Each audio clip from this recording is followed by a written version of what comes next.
दोस्तों, छोटे से कस्बे के एक कोने में जहां बड़े अपार्टमेंट बन रहे थे, सड़कों को चौड़ा किया जा रहा था और पक्की दीवारों पर विकास योजना 2025 के पोस्टर लगे थे, वहीं एक बूढ़ा आदमी चुपचाप अपनी जिंदगी के बचे हुए दिन गिन रहा था। नाम था उसका श्यामलाल। उम्र लगभग 75 साल। सफेद घुंघराले बाल और गहरा सांवला चेहरा जिसमें वक्त की स्याही और संघर्ष की लकीरें साफ झलकती थी। उसकी झोपड़ी एक टूटी फूटी सी जगह थी जो उसने खुद लकड़ी, प्लास्टिक और पुरानी टीम के टुकड़ों से बनाई थी। वहीं रहकर वह बर्तन मांजकर, कभी रिक्शा चलाकर, कभी मंदिर के बाहर बैठकर दिन काटता था। कुछ लोग उसे फुटपाथ वाला बाबा कहते थे, कुछ बेघर और कुछ बस नजरअंदाज कर देते थे। लेकिन श्यामलाल काका के लिए वही झोपड़ी उसकी दुनिया थी।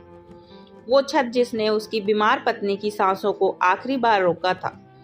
यह दीवारें जहां उसकी बेटी की पहली तस्वीर टंगी थी, जो विदेश में था लेकिन शायद भूला नहीं था। एक सुबह घड़ी में शायद 8 बजे होंगे। धूप जमीन को चीरती जा रही थी। काका तालाब से पानी भरकर झोपड़ी के बाहर पुराने बर्तन धो रहे थे। तभी धूल उड़ाते हुए 3 ट्रैक्टर और एक सरकारी बोलेरो गाड़ी वहां आकर रुकी। गाड़ी से एक अफसर उतरा, चेहरा आंखों में आदेश और पीछे से 2 सिपाही।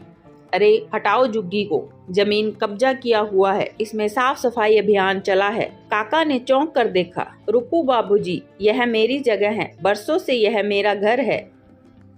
लेकिन अफसरों ने उसकी एक भी नहीं सुनी। यह सरकारी जमीन है, फालतू का ड्रामा मत कर। बुलडोजर चला। श्यामलाल हाथ फैलाए झोपड़ी के सामने खड़ा हो गया। रुक जाओ बेटा, अंदर मेरी बीवी की तस्वीरें हैं, कुछ कागज है, बस थोड़ा वक्त दो। सिपाही ने उसे धकेल दिया। वह गिर गया।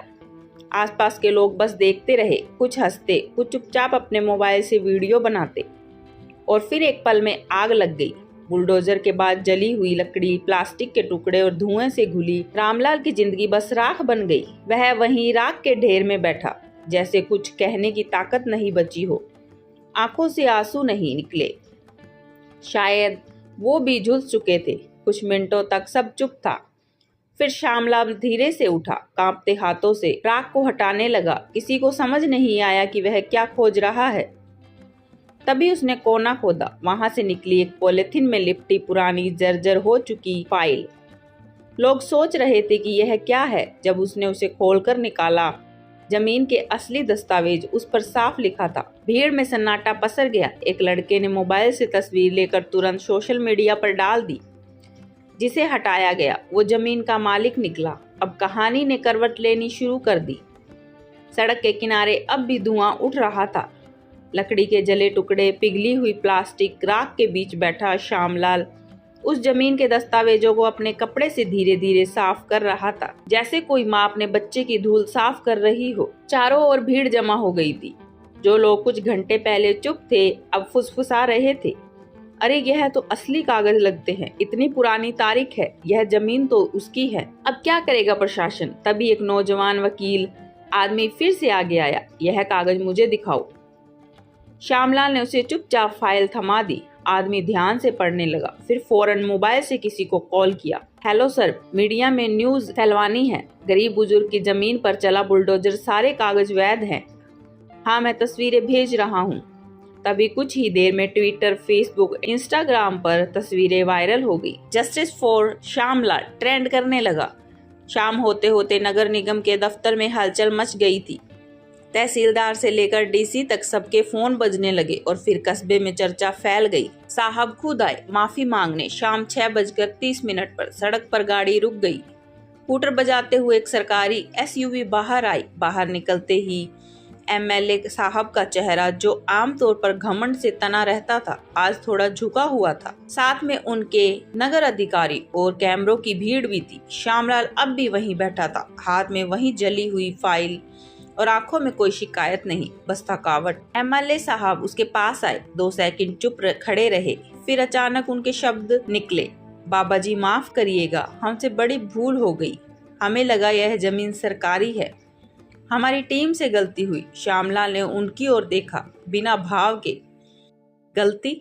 मेरी झोपड़ी जल गई, मेरी बीवी की आखिरी तस्वीर थी अंदर, वो चिट्ठियां थी जो मेरे बेटे ने अमेरिका से भेजी थी। अब क्या उन सब का मुआवजा मिलेगा? भीड़ सन, कैमरे ठहर गए। एमएलए के चेहरे पर पसीना। पीएम ने तुरंत ब्रीफकेस खोला और एक रेडीमेड माफीनामा और मुआवजे का कागज बढ़ाया। ये 5 लाख रुपए की मदद राशि है और एक नया मकान पास के पुनर्वास क्षेत्र में आपको मिलेगा। श्यामलाल ने कागज नहीं लिया, वह खड़ा हुआ, पूरी भीड़ की ओर देखा, फिर बोले, पैसे से घर बन जाएगा, लेकिन जो विश्वास टूटा है क्या वह लौटेगा? जब एक बूढ़ा इंसान सड़क पर चिल्ला रहा था तो किसी ने उसकी आवाज क्यों नहीं सुनी? क्योंकि उसके पास न वकील न कैमरा, हर शब्द लोगों के दिल में उतर रहा था। आज मेरे पास जमीन के कागज थे तो एमएलए साहब आए माफी मांगने, अगर नहीं होते तो क्या अब भी अवैध होता? भीड़ में एक छोटी बच्ची ने अपनी माँ का हाथ खींचते हुए पूछा, माँ क्या बाबा जी को अब फिर से घर मिलेगा? हाँ बेटा, अब सिर्फ घर नहीं होगा, यह इज्जत का घर होगा। श्यामलाल अब अपनी पुरानी राख में बैठा नहीं था, अब वह सम्मान का प्रतीक बन चुका था। अगले दिन के अखबारों में हेडलाइन थी, बुजुर्ग की जमीन पर चला बुलडोजर, एमएलए ने मांगी सार्वजनिक माफी। एक फाइल ने दिखाया सत्ता को आईना। नगरपालिका और जिला अधिकारी कार्यालय में खलबली मची थी। अब हर साफ सफाई अभियान से पहले जमीन की वैधता जांची जाने लगी। मजे की बात यह कि जिस जमीन को अवैध घोषित कर तोड़ दिया गया था, अब वहां पर 2 अफसर दिन रिपोर्ट बनाने लगे थे। श्यामलाल को नगरपालिका की तरफ से एक फार्मर पुनर्वास घर देने की घोषणा हुई और उसने मना कर दिया। वो कहने लगा, मुझे नया घर नहीं चाहिए बेटा, मैं वहीं रहूंगा जहां मेरी राख है, क्योंकि वो मेरी बीवी की आखिरी सांसों की जगह है। घर यादों से बनता है। लोगों ने पहली बार किसी को ऐसे बोलते सुना, इतना टूटा हुआ फिर भी इतना मजबूत। कुछ दिन बाद एमएलए साहब फिर उसी इलाके में आए। इस बार उनके साथ कोई कैमरा नहीं था, कोई भेद नहीं, सिर्फ एक छोटा सा पौधा हाथ में लिए हुए। श्यामलाल काका के पास आए और बोले, बाबा मैं जानता हूँ कि माफी सिर्फ जुबान से नहीं दी जाती। मैं चाहूंगा कि आप इस पौधे को वहीं लगाइए जहां आपकी झोपड़ी थी। हम इसे सम्मान वृक्ष कहेंगे, ताकि हर आने वाले देखें कि एक बुजुर्ग की चुप्पी हम सबकी आवाज बन सकती है। श्यामलाल ने पौधा हाथ में लिया, देखा, एक गहरी सांस ली। मेरी झोपड़ी का पहला खंबा होगा, अब इसे कोई फिर से नहीं जलाएगा। विकास योजना 2025 में उस जमीन को अब श्यामलाल चौक नाम दे दिया गया था। एक बेंच, एक छोटा सा शहर, एक बेंच, एक बोर्ड जिसमें लिखा गया, यहाँ वह बुजुर्ग बैठा करते थे जिनकी खामोशी ने सत्ता को झुकाया। वहीं पास ही एक सरकारी स्कूल में एक छोटा कार्यक्रम हुआ। बच्चों को श्यामलाल काका की कहानी सुनाई गई। एक बच्ची ने खड़े होकर कहा, सर हम भी सोचते थे कि जो झोपड़ी में रहता है वह गरीब होता है, लेकिन अब पता चला जिसके पास सच होता है वह सबसे अमीर होता है। शिक्षक की आंखें भर आई। बिल्कुल बेटा, याद रखना, जब भी किसी को कमजोर समझो तो एक बार उसकी आंखों में जरूर देखो, शायद वहां कोई कहानी दबी हो। राघव वह युवा वकील जिसने पहली बार श्यामलाल के दस्तावेज ट्वीट किए थे, अब हर हफ्ते उसी चौक पर मुफ्त कानूनी सहायता देने लगा। वह कहता था, श्यामलाल काका ने मुझे सिखाया कि कानून किताबों में नहीं, लोगों के दर्द में होता है। श्यामलाल अब भी साधारण कपड़े पहनता था। दोस्तों, कहानी अच्छी लगी हो तो वीडियो को लाइक करें, कमेंट करें और चैनल को सब्सक्राइब जरूर करें। धन्यवाद।